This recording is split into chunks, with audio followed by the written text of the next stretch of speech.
that in the Gospels, when you read the Gospels and you see Jesus going around forgiving sin, he says, your sins are forgiven. Your sins are forgiven.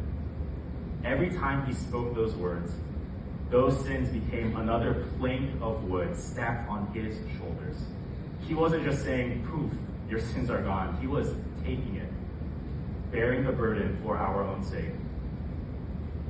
And all of those sins, when you think about all the sins that Jesus has ever forgiven, you stack all those planks of wood and it'll reach to the moon and beyond.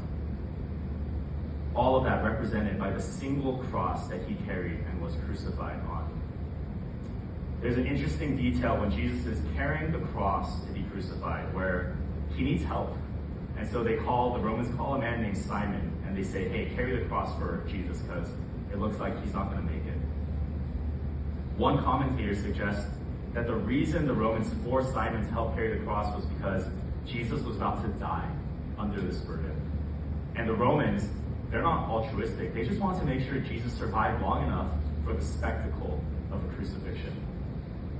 Why was it so heavy? Sure, physically, yeah, I'm sure it was heavy. But beyond the physical, in the spiritual realm, Jesus was bearing every cross, every plank of wood of all the sins of the world.